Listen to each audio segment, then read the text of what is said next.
and welcome to this episode of our hugely popular crypto questions with me, Claire Cummings from Cummings Pepperdine. As regular listeners know, Cummings Pepperdine offers the advice in three key areas of law, tax and FCA. But of course, we can't do anything by ourselves. So the most useful thing that I think we can do for you is introduce you to other people in the area, ask some questions and put you in touch with each other. So today, I'm delighted to say that we are talking to Rob Moore of Mitmark. Now, some of you may have seen our recent webinar with Rob. Rob is ex-military intelligence, and his main business in life now is tracking down the proceeds of stolen crypto assets. There's probably a certain amount Rob can't tell you, but what he can is going to be very interesting. So, Rob, hello, and tell us a bit more about Mitmark, about you. Sure. I knew my dog was going to do this. It's a fun cue, yeah. Your daughters are going to join in now, aren't they? Yeah. So tell us more. Mitmark stands for Military to Market, veteran-owned, veteran-run. I'm, as Claire said, I'm ex-Army, and we run a small team, head of intelligence for Mitmark. So there's various divisions within the company. Essentially, we're a security company. And my role, head of intelligence of our team, is doing a lot of online investigational work. And I've been at Mitmark a few years now, and the online investigation work, also known as OSINT, Open Source Intelligence, basically trawling out there, what's already out there on the sort of surface, deep and dark web, to find what's required for the relevant investigation. Now, those investigations, many sort of fraud, and that sort of thing, you know, companies falling out with each other, or a bad apple amongst the ranks. And we moved into sort of the crypto space purely on demand, probably around 2 years ago, where our first real case came to us. And now we've been pretty much inundated with crypto scams. So essentially sort of fake websites, fake trading platforms that entice their victims on there by use of Facebook dating, Tinder, or just mainly fake reviews on various sites, fake adverts that entice the victims onto the platform, convert their fiat to crypto, usually Bitcoin or USDT, and the victims think they're trading, making loads of money, doubling their money, etc. And unfortunately, the penny drops and realise it's all fake when they come to withdraw their winnings, their funds, and it all turns out to be a massive hoax, a massive scam. And that isn't always a straight-away process in terms of the penny dropping. This can be quite slow in terms of all these withdrawal fees will suddenly appear from nowhere, so more money gets sent to the scammers. And then there's even fake law firms out there that pretend to do asset retrieval. There are. Well, the thing is, they're so cunning and they're so clever. These scammers. I mean, it's sort of nuclear strength grooming in the most subtle way, isn't it? And certainly some of the cases that we've worked on together. I mean, one in particular was a guy who had worked in the investment area for 25 years, and they were just so clever. They still got him. So yeah. Yeah, they're onto a really good sort of thing. They, you know, get people hooked, almost like a gambling addiction, where you think you're making loads of money, and you just keep going. It's only when you go to withdraw your winnings is when you suddenly realise that, hold on, where's all these extravagant withdrawal fees suddenly come from? Yes. You know, some in the tens of thousands, and unfortunately, so a lot of our victims have lost between sort of 20,000 to up to 1.5 million, and can be completely wiped out. But there is, but they will come on a bit in sort of the type of hope there is for people. But you mentioned before that you got into crypto from client demand. Yes. Can you tell me more about sort of how a bit more about how you got into crypto and how you've seen it develop in the 2 years that you've been involved in this area?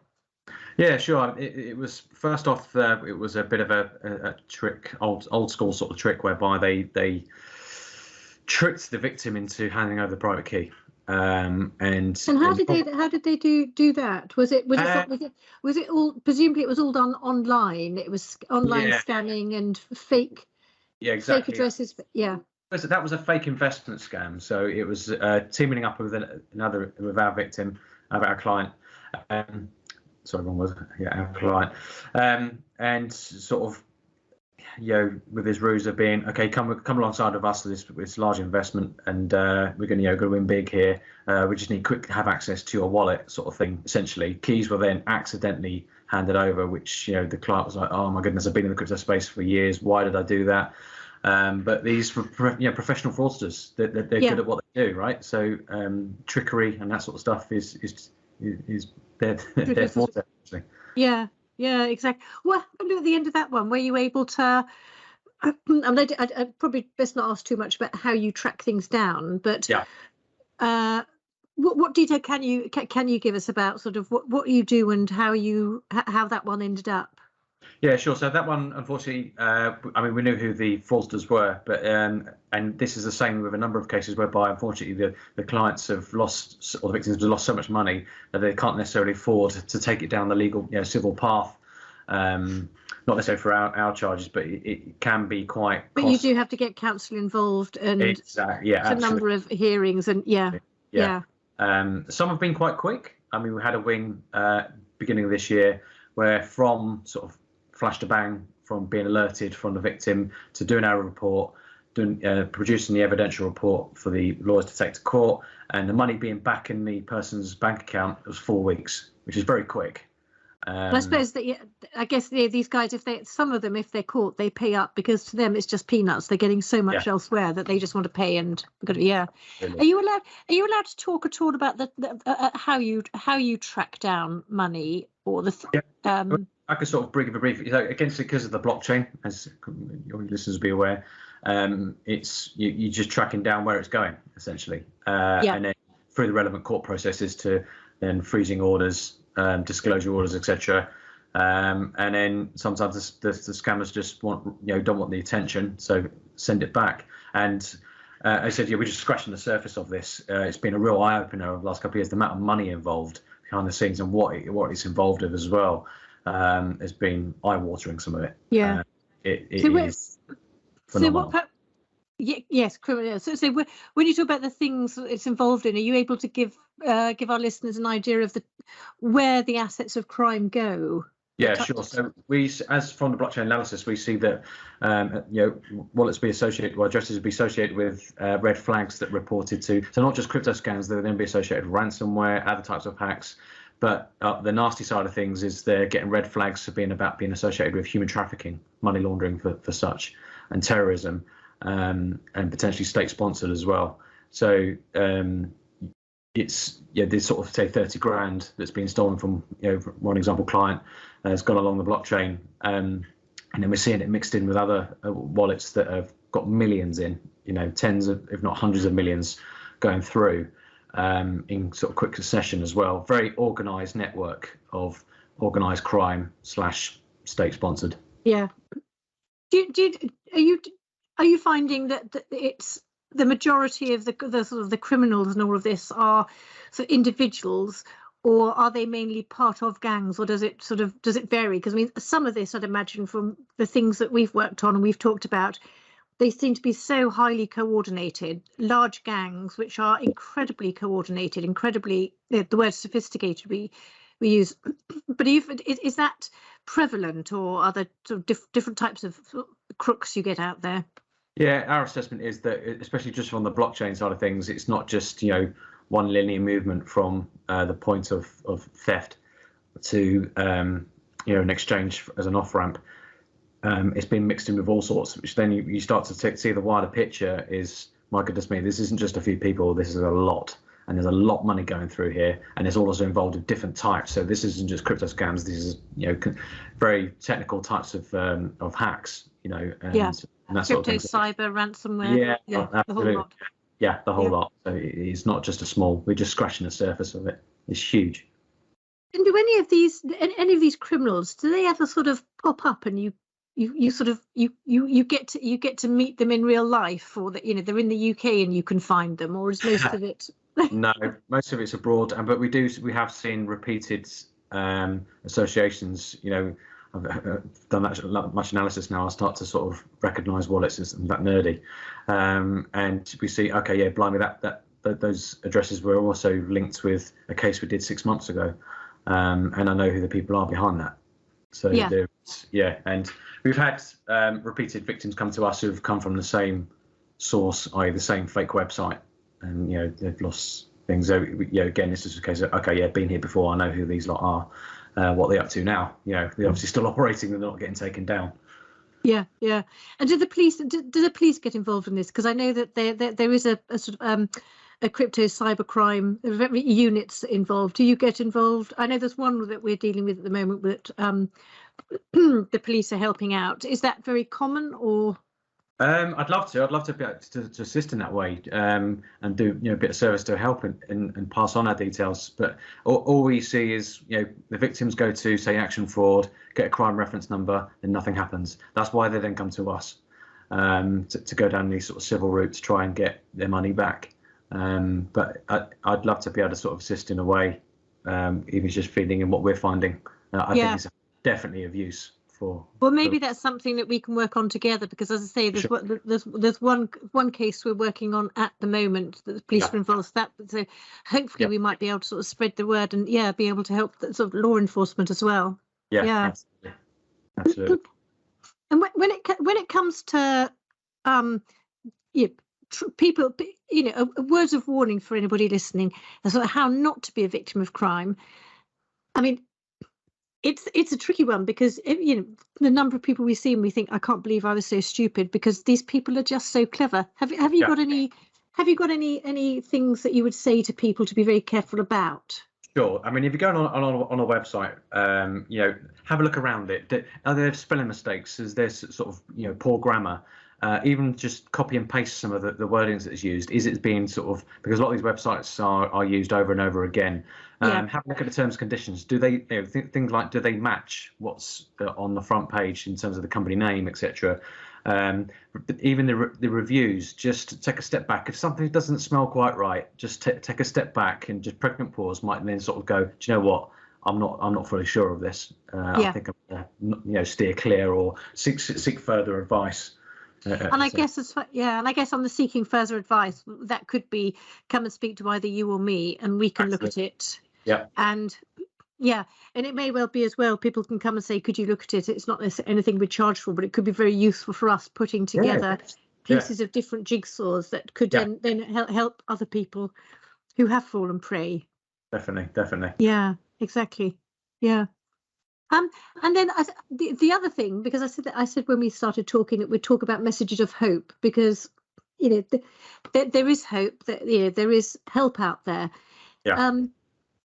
Perhaps we could just talk a bit about, if anybody is worried that they may have been scammed, what should they do? Obviously get in touch with us, and we can help. But what are the kind of things we can do to help those people?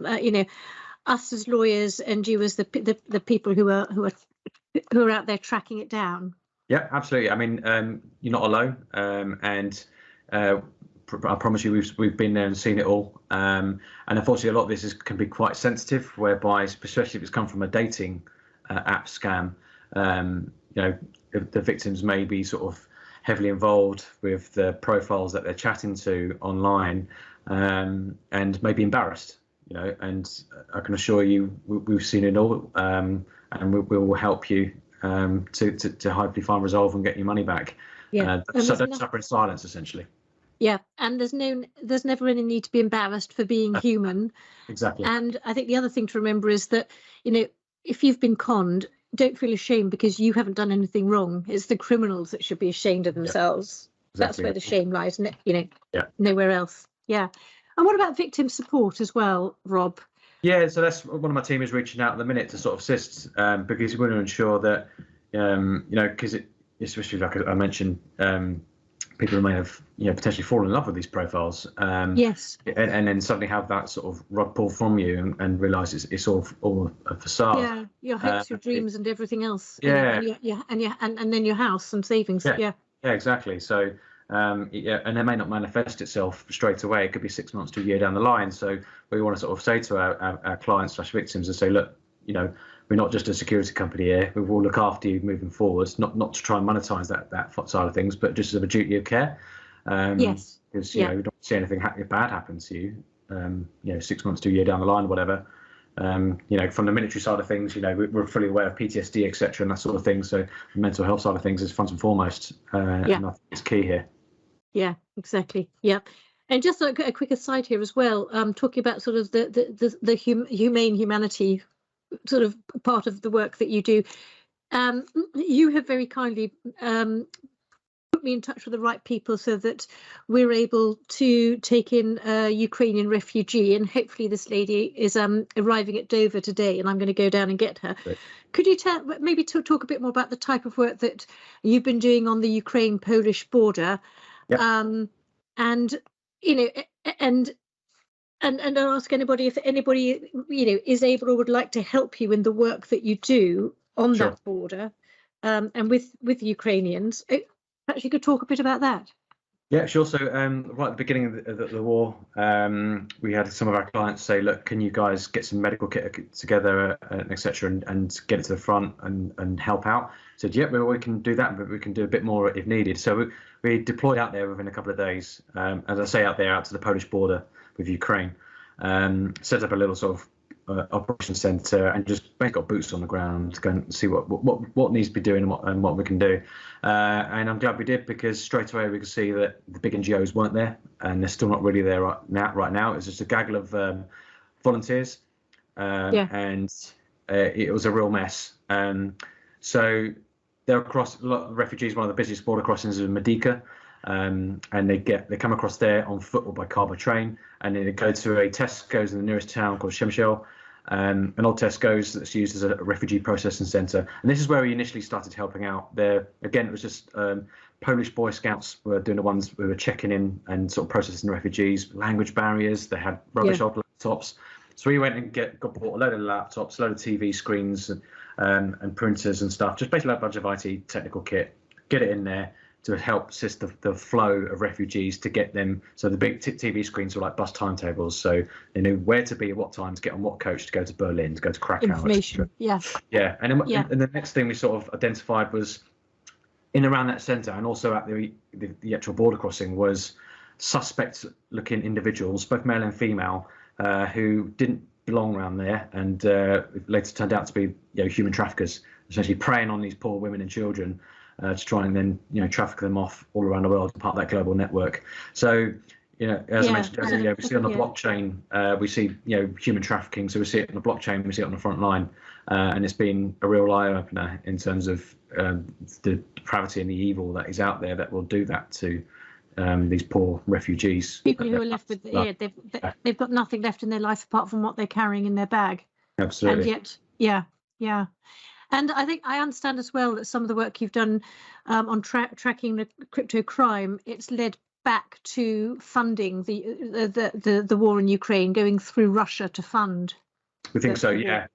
I think so. In terms of the money involved, and a lot does go, we see, associated with Russia. And yeah, I can't say too much more about that in a minute, but it's been a real eye opener on that side of it as well. Well, Rob, thank you very, very much. I will let you know when I have Tatiana home. If anybody out there is listening, Tatiana is in her mid-50s. She speaks Russian and Ukrainian. She has a little bit of English, but she is very keen to come here and build a life and get a job and be independent. So if there's anybody out there who is looking for somebody to do some work for them and needs somebody who speaks a lot of Russian, a lot of Ukrainian, a little bit of English, but I'm told her English has already improved the 2 days she's been on the bus coming over. Please do let us know. Otherwise, if anybody's got any questions about anything we've talked about, do contact either Rob or me. And as we said, if there's anybody there that's feeling ashamed or embarrassed, don't be ashamed, because you're not criminal. They're the criminals, and they should be hanging their heads in shame. So there's always a way, there's always hope. Thank you very much. So Rob, you're at mitmark.com, aren't you? Yes, that's it, yeah. Yeah, so mitmark.com for Rob and cummingspepperdine.com for me. Thank you very much, Rob. Cheers, Claire. Okay, bye-bye.